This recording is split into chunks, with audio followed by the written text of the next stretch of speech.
Hello to anyone who might be watching. Welcome to the Spelunky Daily Challenge for February 28, 2015.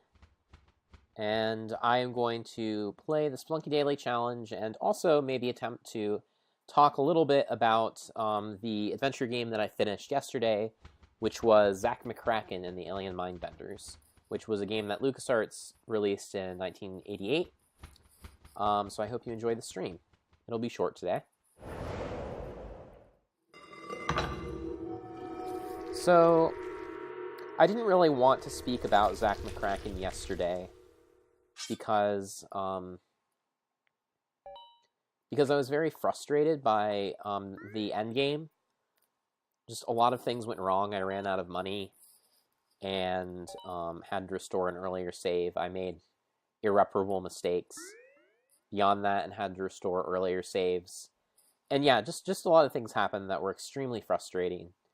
And so I was kind of, I was in a bit of a bad mood after all was said and done, and I knew that if I talked about the game, I probably wouldn't quite be fair to it. But now that I've had the chance to think about it for a day or so, I think what I would say about Zak McKracken is that for the time that it was released, I think it must have seemed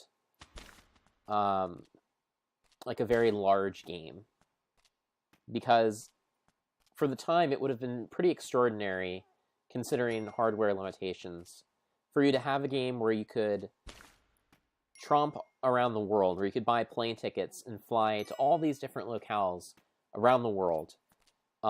It must have seemed like just a game that had a very large world to explore inside of it. And I think that feeling is something that's very special and very unique to video games. And it's also a feeling that I'm sure that people may not have been as accustomed to feeling at the time that was released. Having said that, because of the hardware limitations, by today's standards, the game almost feels more small because of how wide it's stretched.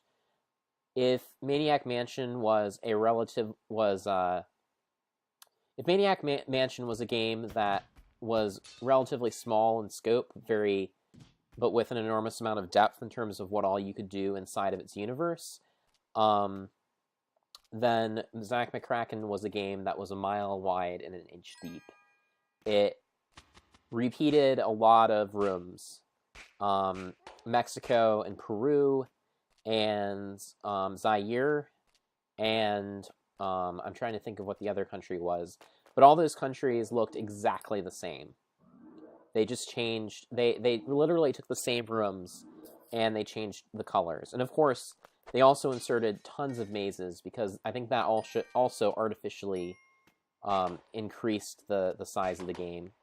So for the time, those tricks may have worked okay, but to modern sensibilities, for me today, it only serves to make the game extremely frustrating.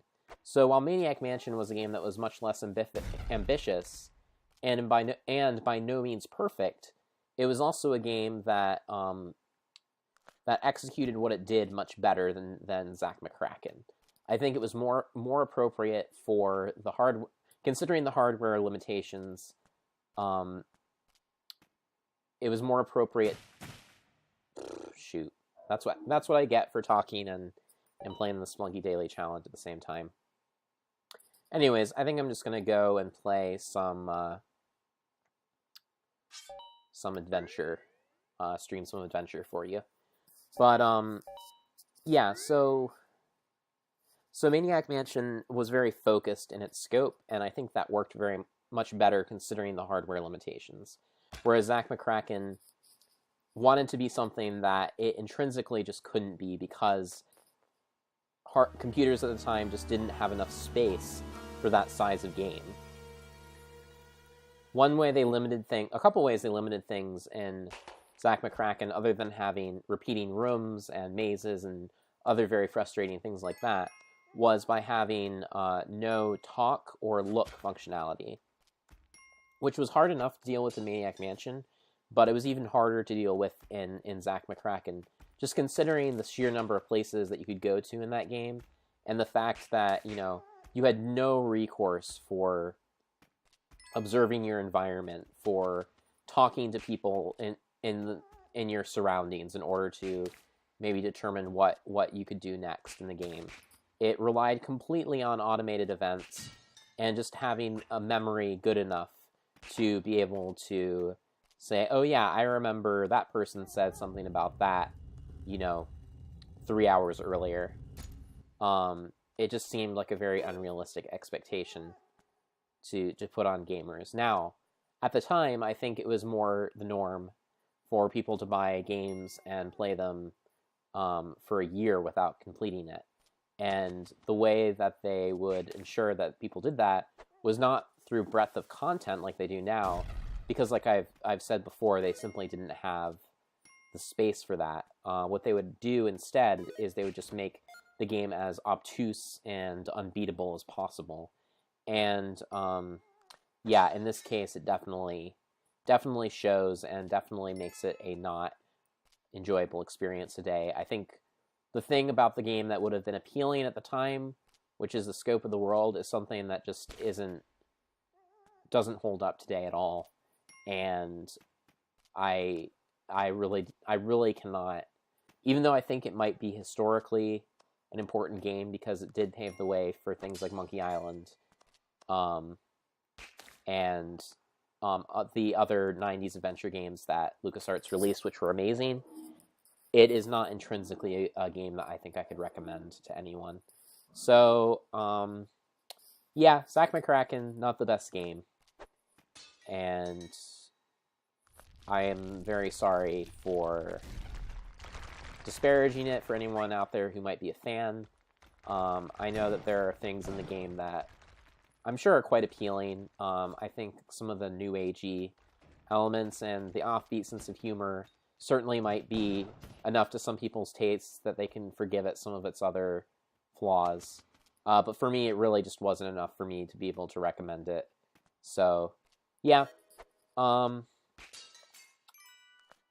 I know a lot of people who probably wouldn't have the patience to complete it. I'm not sure that I would have had the patience to complete it if I hadn't been doing the Let's Play and felt somewhat obligated to do so. So that was how do I get out of here? Anyways, those are my thoughts on Zak McKracken.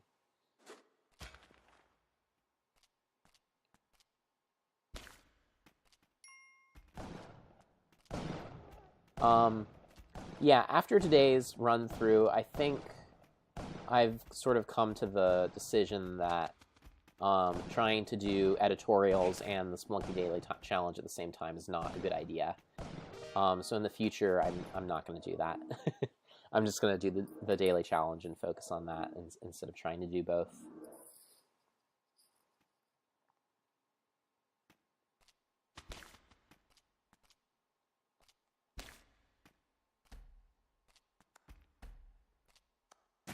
Oh, well, that's the end of my adventure.